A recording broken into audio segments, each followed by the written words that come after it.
Hello, I'm Mantastic and Fantastic, and today I'm going to be doing a first impressions video of all the new announcements, including evolutions, buffs, so on and so forth, from the official Gung Ho Festival. So I'm going to be using the Paracin website for this news and translations. They are a relatively new pad blog that primarily focuses on translating Japanese news for basically our English users, and they're a very wonderful resource to use, and I will be including this website link in the YouTube description down below, so you can obviously read and scroll at your own leisure and pace. So they have been updating basically this post as the Gung Ho stream has been going on for many hours, so some information may or may not necessarily be fully complete, but I believe they basically nailed all the parts. There's a lot of images, and I'm going to be just basically going over all the new stuff that is relevant to North American players. There's some things that happen, like Japan exclusive collabs, that I'm just going to basically skip over. So I'm going to be starting by showcasing all the new evolution materials that are required for various cards, so you kind of can gain an idea of what cards are going to be gaining evolution. So we have Lucifer, two cards whose names I'm never going to be able to pronounce. We've got Uriel, Gabriel, Michael, Raphael. We've got Amon, Baal, and Sarasvati. There is Inahime, there's MaChau, there's Diao-chan, Yog again. There's a Dark Athena evolution. Ooh, could that be useful? Maybe, maybe not. There is the starter dragons, who amusingly enough actually gain quite a bit of relevancy. And we finally have Miru, who somehow becomes younger. I hear in the distance police sirens, but she is still going to be one of the most favorite cards for players. So now, basically scrolling through, I'm going to be going over all the new cards and how their new awakenings or active or leader skills are going to change their viability or potential. So we have Reincarnated Uriel, and I guess one thing I want to preface this is that of all the cards that are receiving new evolutions, they are either farmable, monster point for Dark Athena, and Pantheons, except for Yog. So for the most part, Gung Ho loves their 6-star Godfest exclusives, now becoming 7-star, which we'll get at some point, and then super rare collab cards. So with that thought in mind, it is very challenging for a Pantheon card to gain relevance, because Gung Ho is just wanting to obviously push out the newer, flashier things, which are going to bring them more money. Like, many people have lots of, like, say, Uriels, Gabriel's lying around, so like buffing these cards to the point where they're super relevant is not necessarily in Gung Ho's best interest. Obviously it's in the best interest of the players, but so just keep in mind that these evolutions or buffs may not necessarily be like super awe-inspiring, that they're just at least giving some relevancy. Because at this point in time, I would say in terms of 5-star Pantheon cards, it's really only Anubis and Ganesha that have tremendous amounts of value at this point in time. Lube does exist, but we have a Kaede now to replace him, so like it's kind of awkward in that sense. So like there are alternatives, at least for Lube. So for the most part, 5-star Pantheon cards, you have to just bear in mind that they're not necessarily going to be that amazing overall. With that being said, Uriel is actually reasonable for the most part. They become a double 7 combo awakening card, and they actually have 2 skill boosts. And this may sound unusual, like if people play lots of co-op, the skill boosts are never necessarily a problem. But in solo mode, skill boosts can become a bit of an issue. And by having at least 2 skill boosts available, life becomes a bit easier. And it's another double 7 combo card, but it's a double 7 combo card from a Pantheon one. And they have attacker, healer, and god typing, so it possibly has a bit more relevancy for various teams. But it's still a reasonable card overall. Like, yes, it's a Pantheon card, and yes, they have kind of wasteful awakenings. Like, the 2 rows are pretty wasteful, but again, it's a 5-star Pantheon card. We can't set our sights too high. Like, you have a double 7 combo card. This is not bad. 2 skill boosts. Like, it is still reasonable for the most part. Their leader skill is 4 times attack for fire, slightly reduces damage when above 80%, 3.5 times attack when matching 2+ combos of hearts. So it's like, you need to be high health, you also need to match 2 sets of hearts. So it's kind of like a weird like Yog twist in a way, because Yog requires 2 specific combos and above 80% to function, but Uriel does not have any damage when he's below 80%, so it's really not going to necessarily be a leader. His artwork looks pretty cool for the most part. Now we come to Gabriel. Similar sort of idea. Got 2 skill boosts, which is somewhat kind of rare-ish for water cards, or in a sense they kind of have been in a way. Still have powerful actives. So like these cards have useful actives, like making hearts, making their primary element, and enhancing them is still pretty useful for the most part. Now, Their active leader skill is the exact same, so we don't really care. Gabriel is my first rare machine card. I don't think I've ever really used him once. Really, maybe a couple times. I don't know if I would ever use him now still, but hey, it's a buff and I'm gonna evolve him anyways.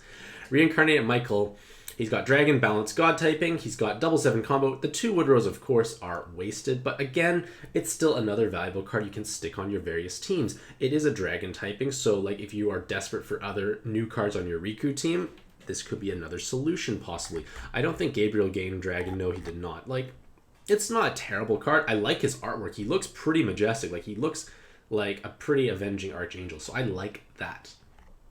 We come to Raphael. So Raphael is kind of a weird outlier for this pantheon. Like, he has a very strange active skill in the sense that it voids all damage, which is great, of course. And remember, this is his reincarnate form, where his base form produces the board of heart orbs. This one is slightly different.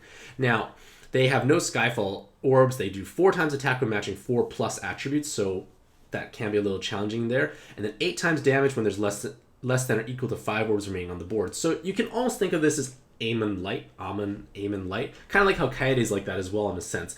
That you are gaining very high amounts of damage. Like, you have 32 times damage just with Raphael himself. So, like, it's huge amounts of damage, and you don't have to necessarily make numerous combos. You can blob them. Like, I've played Coyote once for my level 10 Satan challenge, and I blobbed my combos. I didn't even try and hit 7. I just blobbed it so I had enough orbs, like very few orbs remaining, and that can be a viable playstyle. This also can work if you're using him as a pairing with, say, Liu Bei or like Coyote, so on and so forth, because, well, it has 8 times damage when there are less than 6 or less orbs on the board. Pancake is making funny faces on the side. I wish she would come into the camera to showcase it, and I'm back to not being distracted.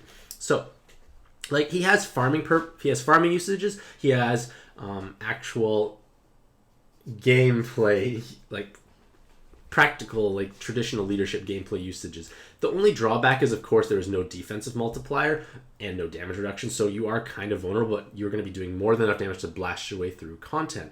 He's got a total of 2 seconds of movement time because of the super finger, as well as regular 2 time extends. So, like, it is a pretty interesting card. Like, it's giving you viable options, like, for farming or even strange, practical farming, or for like traditional leaders for short content where you need massive amounts of damage and you don't own Amon.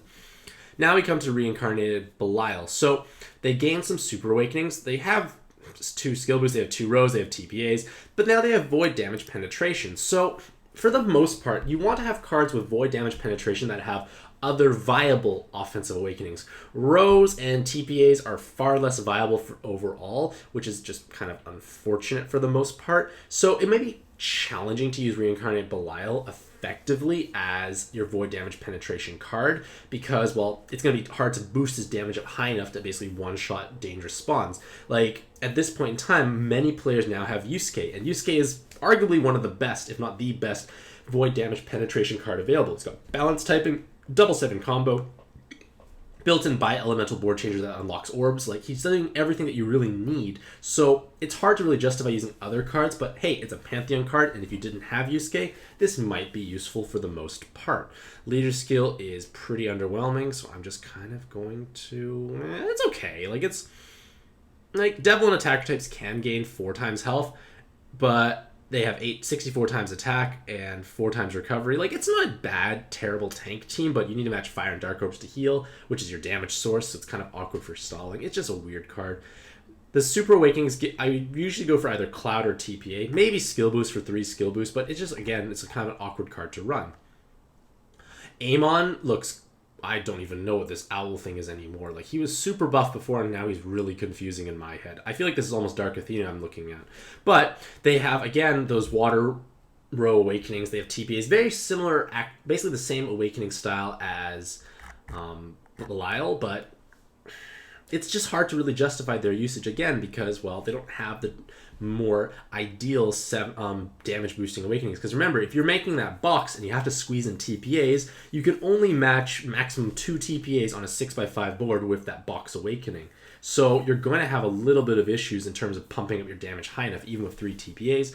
The tape resist can be useful. Their leader skill is 1.5 times parameters to all devil and dragon types, 6 times attack when targeting with water and wood, so 2.25 times Health and recovery is not bad. 6 times 1.5, that's 9. 81 times attack.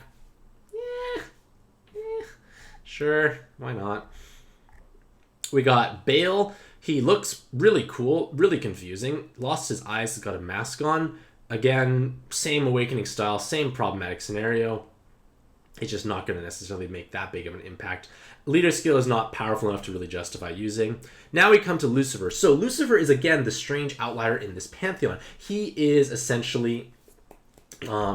he was one of the most popular and powerful leaders like several years ago, and I've been waiting forever for him to become relevant again. Unfortunately, Gung-Ho is not necessarily going to give him enough love and affection.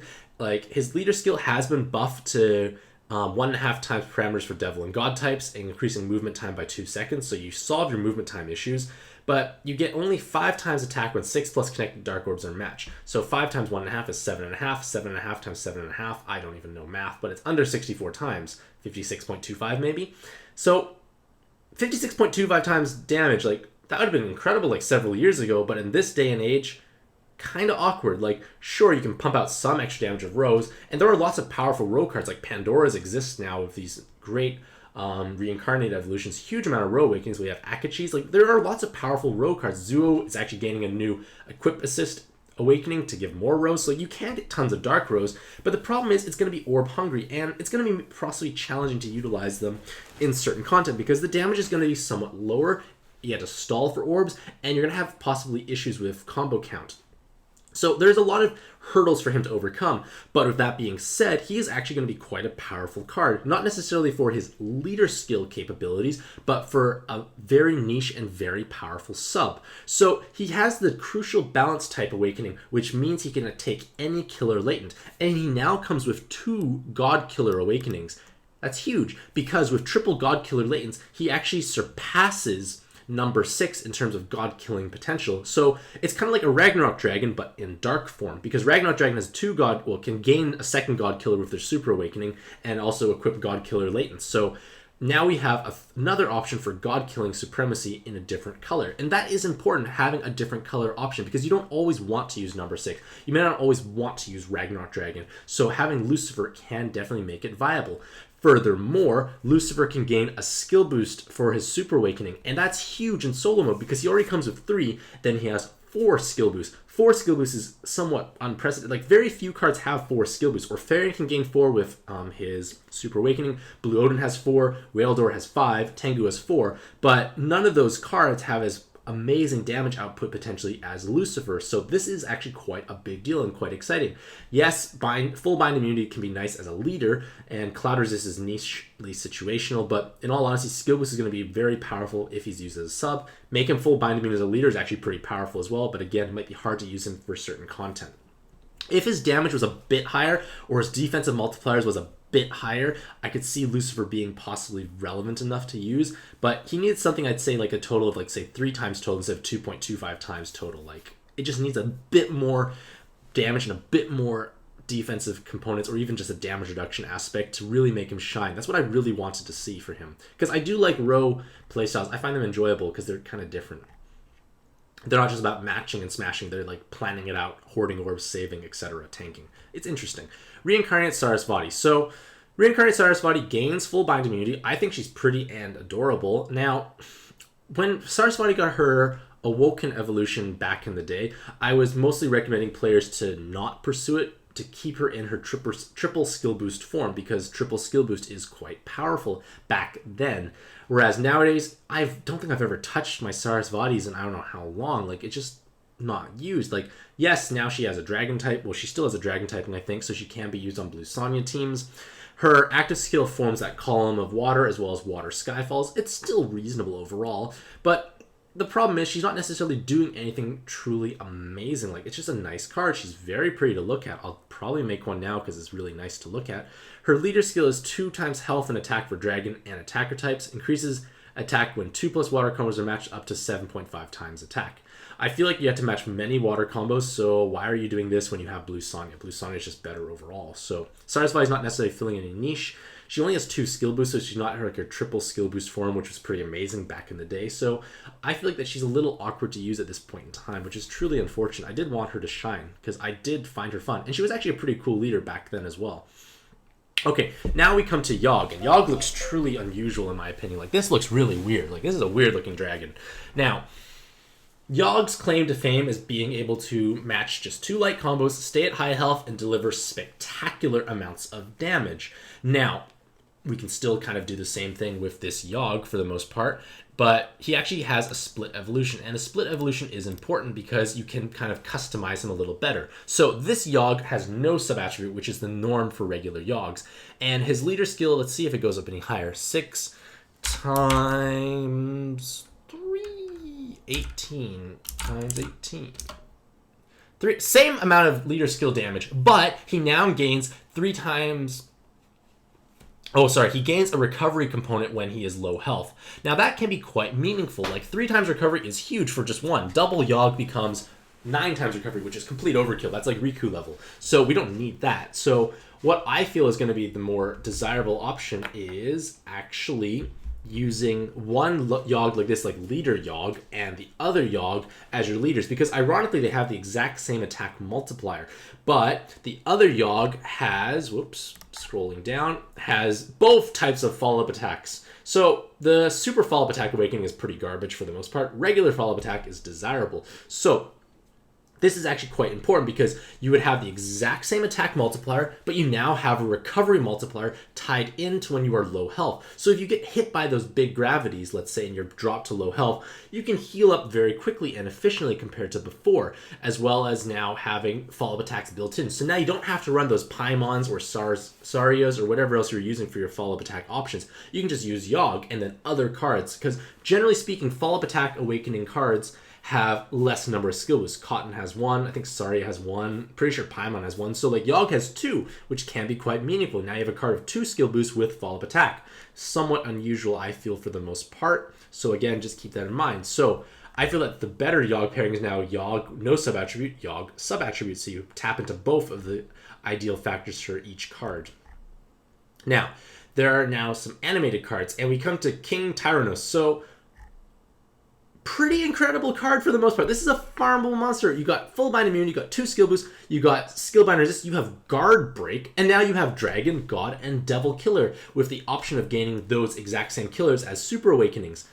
That's incredible. Like, this is a farmable card you potentially start the game out with. Like, so everyone should be starting with red if you're just going to start this game. Start with red, because red is the best one right now. This is Charmander. Wait, no, wrong game. But this is incredible, because now you can have 9 times damage against particular spawns, while also actually having a reasonable leader skill. Their leader skill is 2 times attack and recovery for fire attributes, so very gentle team building requirements.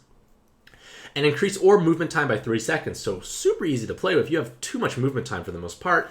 And then attack increases when attacking with 3 or more attributes up to 7 times. So you have 14 times damage from one leader. 14 times 14 is a big number, which I'm going to totally calculate on my own.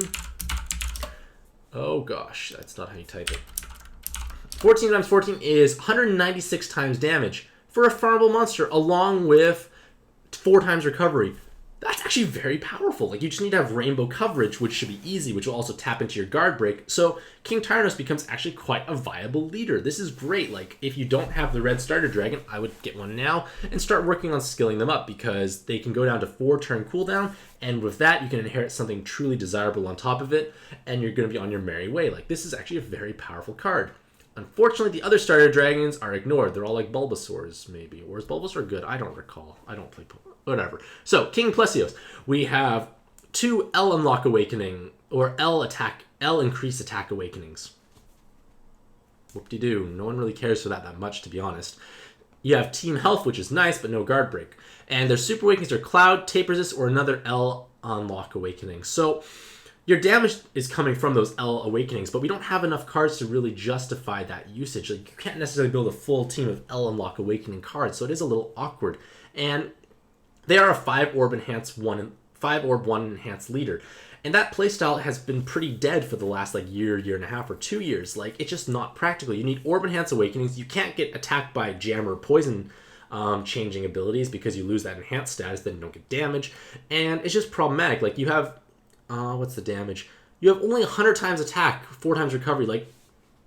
Like, I feel that that's a harder leader skill to activate than the red starter dragon. So, like, I don't know what they're thinking. Like, it's pointless. Like, and he has worse awakenings, so I feel like it's just not going to be a good card, unfortunately, for the most part. But it's animated.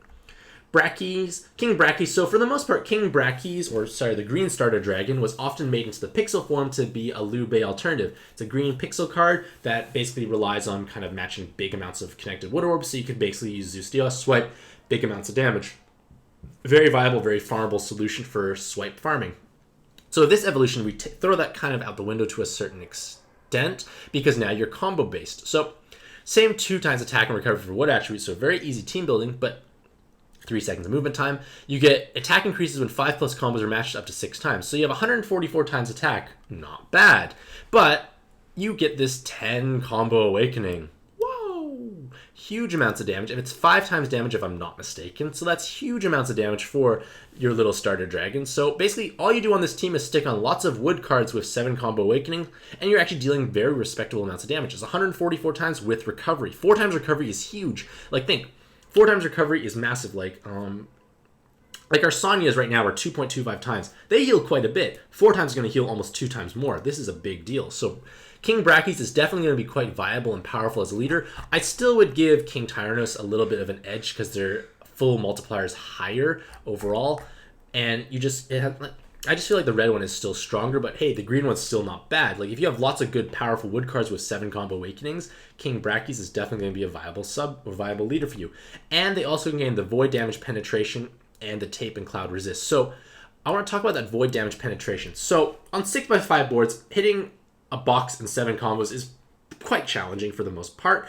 But if you're using a 7x6 board and King Brachy's is on your team, and you make those boxes, you are very likely to hit 10 combos. So remember how I talked about you want to have void damage penetration cards with offensive awakenings. You have the 10 combo awakening, which is very doable on 7x6. So you're going to be hitting 5 times damage, unless I'm mistaken, for that individual card. That's higher than Yusuke. Yusuke is 4 times, because double 7 combo is worse than a single 10 combo. So this is huge. This could be your best pixel option potentially, and it is farmable. Just keep that in mind. Level them up, get them ready to use. And also a 4-turn cooldown means you can inherit something like a Blue Sonya active skill, so you actually can make the bi-elemental board with also the orb unlocking, which is very valuable. Now we come to Dark Athena, who is an owl. Her head is here. I got confused. That I was staring at the butt for a while. I was a little confused. But she looks pretty cool. She gains a 4th TPA, and now TPAs have not necessarily been relevant for a long period of time. But she's going to be dealing spectacular amounts of damage. You can stick, like, say, a TPA weld weapon assist on her for a 5th TPA. So you can deal huge amounts of damage if you match a TPA. The keyword is if. But her super awakenings give her devil, god, or physical killers, which are very valuable overall, of course. But again, it's really hard to justify using this sub or as a leader because her leader skill is quite lackluster. She has only, 1.5 times health, 4 times, 64 times attack. So she gained a slight attack boost from 49 to 64 times. Woo! Terrible, terrible. Like, it's just not going to do enough damage for the most part. And sure, you have to hit lots of TP. You can hit TPAs and do spectacular amounts of damage, but it's just not going to be the greatest thing for the most part, which is unfortunate, of course, because a lot of people invested heavily in her. Like, she can still, of course, clear content like Arena 3, no problem. But remember, we are beyond Arena 3, I'd say, at this point in time. Like, it's still going to be hard to deal enough damage. But with that being said, she's actually going to be quite a powerful sub because triple skill boost with a natural 3-turn delay on an 11-turn cooldown is incredible value. So I actually find myself using Dark Athena as a sub every now and then just because it's giving me that delay on demand when I desperately need it. So this is definitely helpful overall. Like, it's a buff, why not? I would not recommend players buy Dark Athena at this point, but if you have Dark Athena already, you're getting a little extra zest to her overall. And now we come to Miru, who is somehow even younger. So, she is animated. She jumps around the screen, like kind of like flying, whoop, whoop, whoop, which is kind of cool in my opinion. But her awakenings have dramatically changed. She now has double L awakening, like L boost awakening, 7 combo, as well as the same active skill. So, her leader skill is now actually quite potent. She has 7 times attack and half damage when matching a cross of heart orbs. And then 2 times attack and 2 times recovery for light attribute monsters. Flat. And then obviously plus 2 seconds of orb movement time, which is pretty needed for these types of teams, especially when you have to think of what type of patterns you have to match. So Miru wants to hit 7 combos, the L as well as a cross. That's a lot of things you have to do. But remember, a heart cross is resulting in 14 or 196 times attack multiplier. Huge amounts of damage. This is a huge step up from whatever was like 56.25. Like, you're basically almost tripling her damage effectively. So Miru now has huge amounts of damage, even without tapping into the 7 combo or the L Unlock Awakening. So, like, in theory, you could still build her as TPA because she has 2 TPAs. You still can definitely build her towards 7 combo because you can stick on lots of 7 combo Awakening cards. So there is the potential for this leader to do massive amounts of damage still. Yes, tapping into the L, the Heart Cross 7 combos will give Miru herself huge amounts of damage, but that may not necessarily be feasible overall. But hey, you have options, and team building becomes a bit more flexible because you don't necessarily have to go for L's, you don't have to go for TPA, you don't have to go for 7 combo, but generally speaking, 7 combo probably the best way to do it because a lot of cards have triple 7 combo or double. Like, look at Ideal or Cottons. Like, you have options, so this is nice and this is valuable. And also now remember, Miru now has access to follow-up attack Awakening cards, which were not available at the time of her release. So now she can potentially clear lots of content.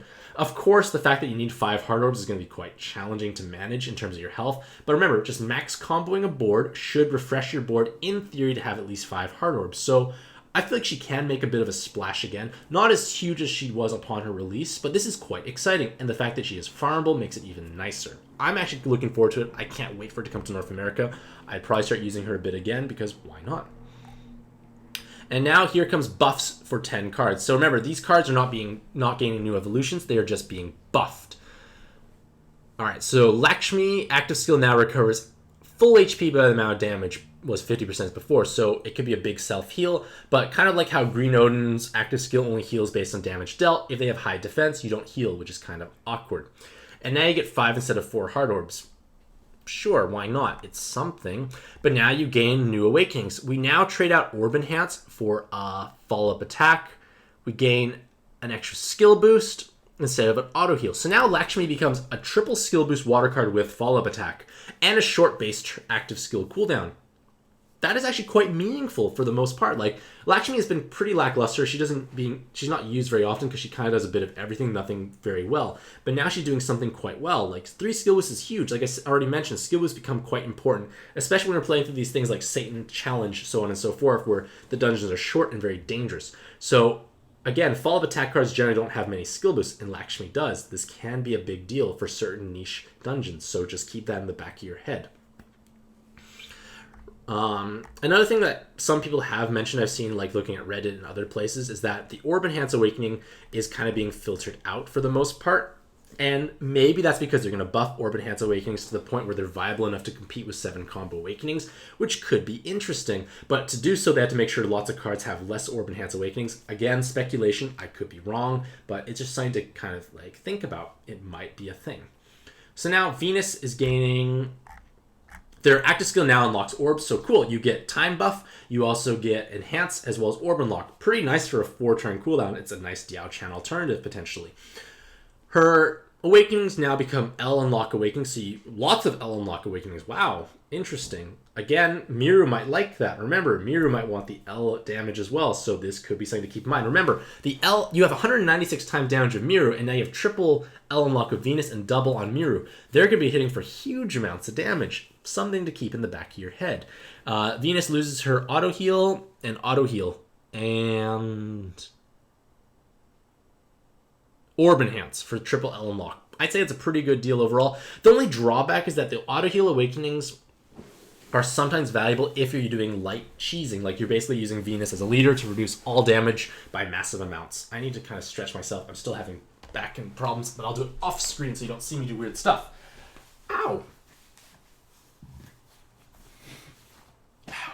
Okay, a little better. I can walk a little better today, which is nice. Horus. So Horus active skill now unlocks orbs. Again, another short active skill to unlock orbs, kind of similar to Venus in a certain extent. Now, their awakenings, again, we're losing out these Orb Enhance awakenings. Maybe it's foreshadowing, who knows. But he now gains a 7 combo and an extra skill boost. And that is incredibly powerful because He now is a triple skill boost card, again, very useful in solo mode, as well as having that extra 7 combo, so he's pumping out more damage. Something valuable. This fiery chicken may have a bit more value, but again, I don't think many people have used Horus that often, unfortunately.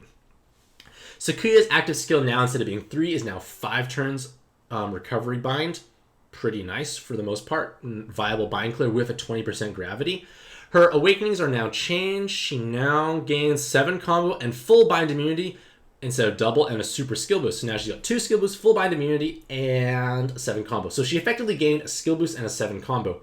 Not bad. Hard to necessarily justify as a sub, but maybe you want the gravity and bind clearing, maybe you may not. Again, it's just giving her a little bit more options. As a leader, she's been outshadowed for too long. Hino gains Awakening buff. He's fully bind immune now, and 4 TPAs. You took out Orb Enhances for that. Not terrible, but for the most part, Hino is generally used as an easy farming leader. Basically, you have double Hinos, you match 1 combo of something that you don't have, and you do large amounts of damage to the enemies. Great for like tri-monster challenges when you speed through like your normals and technicals. That's where he's usually used. Again, TPA is still hard to use unless they hard buff TPA or create leaders that favor 4 matches. Like, let's say the leader skill is now bonus damage when you match 4 connected orbs. You can still match sets of 3, but 4 connected orbs results in bonus damage. That's how TPA could be potentially buffed to the point where they are viable again. And now we come to Red Sonya's assist buffs. And these assist buffs are actually quite exciting for me overall. So she gains an extra row. Not this one. That's not the exciting one. Extra row, sure, why not? It could be good if you're using those fire row farming teams of red male hunter, I believe it is, or red female. It's the red hunter that uses like row farming. Can be useful, a bit of extra damage. Stick them on your machine Goemons, extra damage, why not? Stats, nice. Sumire's weapon assist gains enhanced hard orb awakening. It can be useful. It can definitely be a way to pump up your healing output, and especially if you leave them unskilled.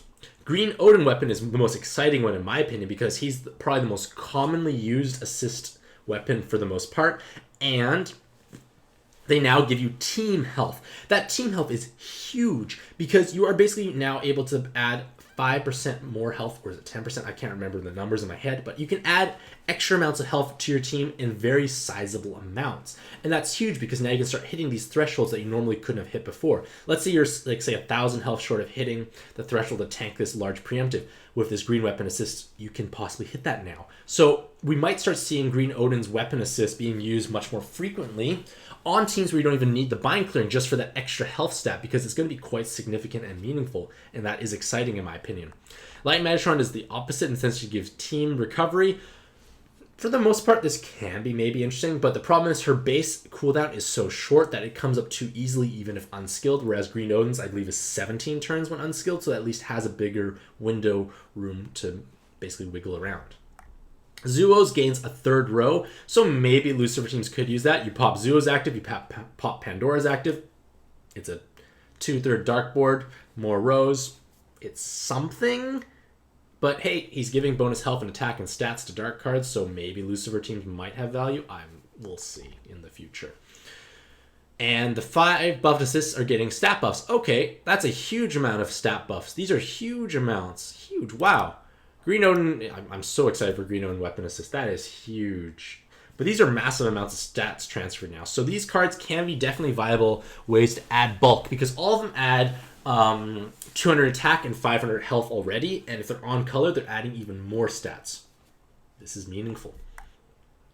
Magazines. These are things we don't own, so I'm just going to quickly skip over them. We don't care. It's not relevant to us. Not relevant to us. Japan's getting more rewards. Cool. Someone won a bunch of noodles. That's tasty and delicious. I love noodles. Carbs are the best thing ever. New evolutions. MaChau. Here we go. So, active skill. Removes locked status on all orbs. Change all orbs to water, wood, and light. That's actually quite interesting. I don't think there's any other orb changer in the game that does this. And this can be possibly a viable assist for your Yusuke teams, because it's another board changer that at least produces light and water orbs, which is kind of rare when you think about it. Like, a tri-elemental board changer that makes light and water does not exist in many places. Like Leyland, Karen, Mei, Haku don't do that. Beach Meme does. So again, it's not a very common board changer. So this is useful, plus orb unlocking. Maybe a bit redundant with Yusuke being onto orb unlock already, but hey, it's another option. It's a Pantheon card, so people might have it. Leader skill is 7x6 board, 2 times attack, recovery, 8+ combos, 4 times.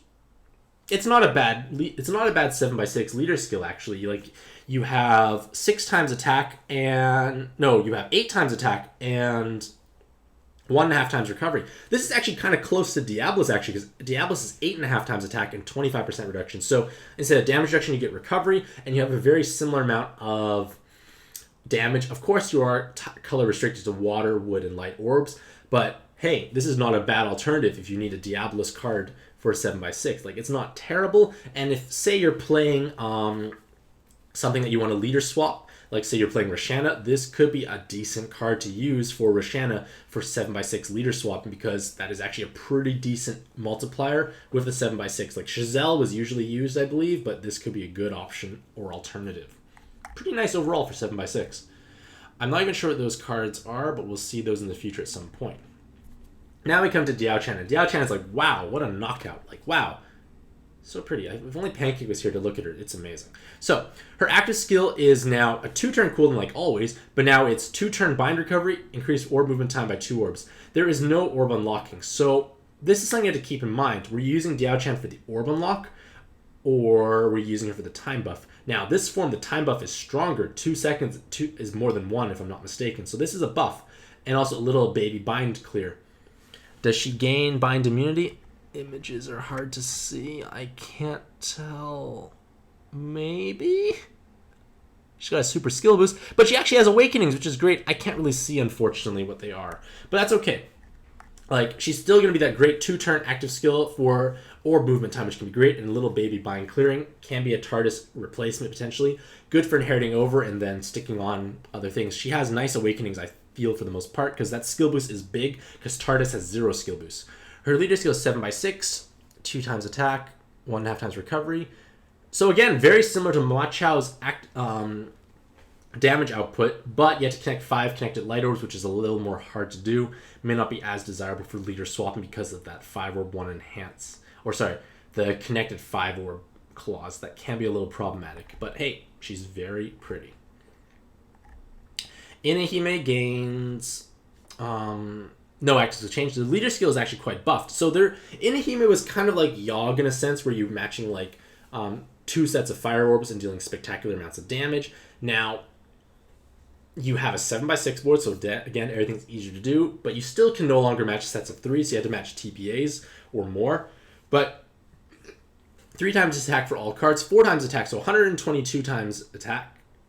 No, 12. 112 times 12. 144 times attack, and slight damage reduction when 2+ fire combos are matched. Basically, this is pretty much a straight upgrade in the sense that like you're dealing good amounts of damage still, but you have a bigger board to play around with. You also gain... I can't see the images, unfortunately. It's 7x6 with powerful potential, but again, that 4-orb connected clause can be a problem, so it's not good for leader swapping because you're going to be restricted in how you can actually match. But you can do explosive amounts of damage on a 7x6 board. They look pretty cute and cool too. We now have a card whose name I will never be able to pronounce. So, their active skill is 2 times attack for dark attributes for 3 turns, randomly spawns 6 dark orbs.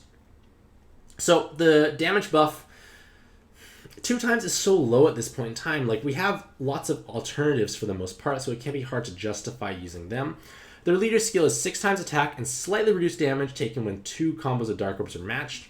Okay, but you deal 100 times attack damage to all enemies after every orb elimination. So, this means that you are able to basically have 6 times damage as well as whatever you're pairing with. So pair someone with high multiplier and make sure you hit those 2 dark combos, and you never ever have to follow up attack ever again. That can be important because sometimes you don't want to follow up attack. So let's say if you can somehow justify using them as your leader and you pair with another friend with a high enough multiplier to make yourself have a reasonable attack multiplier, and then you need to make a box awakening to kill something off. But it's hard to fit in that follow-up attack. This can solve that problem, so it has some value there in that sense. It's a way to anti-resolve kill things. And because of, well, the fact that follow-up attacks are more common, this kind of fell out of favor, but at the time when it first was released, it was valuable, so it still might have some uses. 100 times attack damage is actually decently high overall, so you can use them simply for like Hino replacements for like tri-monster farming. This is a U evolution instead of an Awoken evolution. Attack increases with 4 colors, up to 12, so 144 times. Similar idea, you can basically kill resolve spawns, but you have a much higher multiplier. Can be useful as well. Depends on how you want to actually use them. Never have to follow up attack. That's the key. Similar idea to the Awoken form, except this is light. Everything's light. Similar basically ideas. Let's see if the... Yep, exact same thing. So 144 times is actually not a bad multiplier. Unfortunately, there's no defensive multiplier, so that's a little lackluster. But again, you never ever need to follow up attack. They have bind immunity and a co-op boost. Let me just check their awakenings. Whoa, double co-op boost awakening. Okay, both have double co-op boost awakening. So this could be now your best button source card possible. 1900 and 2000. So this is something I actually overlooked. The double co-op boost awakening means that you can use them on your team and inherit an active skill that does damage based on your attack. And when you play in co-op, you have huge amounts of damage because of the double co-op boost awakening. Your stats are propelled up to sky-high levels. And there's 3 skill boosts here. Or is that a skill charge? I can't really tell. But even then, just having at least 2 skill boosts at the minimum is actually a big deal. Like, 2 skill boosts is huge. If it's 3, if that's not skill charge, that's even more amazing. So your button farming is now elevated to the next level. So these cards, whose names I can't pronounce, are amazingly strong now in their Awoken form. Not necessarily for leader, but for their button-based potential. You inherit something like Grimjaw, the light one, or dark one, doesn't matter because they're blue anyways, and you deal huge amounts of damage. This can be quite powerful and exciting. Very exciting. Okay, so these are news that were kind of leaked before, but they're worth talking about now. So, new Montrix enhanced system from the leak, basically. Let me try and read this. Separate purpose now, skill up plus eggs latent. So basically now we can basically have much more intuitive ways to skill up things. Now we don't have to necessarily sort by skill. For instance, if you're skilling up Fujin here, only Fujin's skill ups will be shown. This is a good filtering way to basically look through your monster box. I think that can be nice for the most part. Quickly awaken cards. Choose how many awakenings are needed. That's interesting. So basically just nice quality of life. Like we don't have to click as many buttons. I feel that's quite useful. And there will be a Tamadra bank, and you can allocate plus eggs depending on plus egg. You have a plus egg bank and a Tamadra bank. So our box spaces are going to be doing so well. This coming Tuesday, we're going to have the monster box, the Evo material stacking. Now we'll have all these plus bank stacking, Tamadra stacking, and plus eggs go directly to plus bank. So much box space is going to be saved. This is actually quite exciting. Plus points, that's actually interesting. This is going to be interesting. Selling pluses, eggs gives pluses in plus bank as expected. That's quite exciting. That's nice. So basically your box space is going to be huge now. Changes in evolution materials for monsters. Rare stones to evolve. Interesting. So those are the icons I didn't know. So they'll be available in different dungeons. Sure, why not? Rare stones elemental kings. Interesting. So now you can trade in Descend boss drops for these rare stones. That's actually quite good. So now evolving your cotton might become easier. You can farm up you have all these dinky boss drops and you can trade them in for stones. That could be interesting.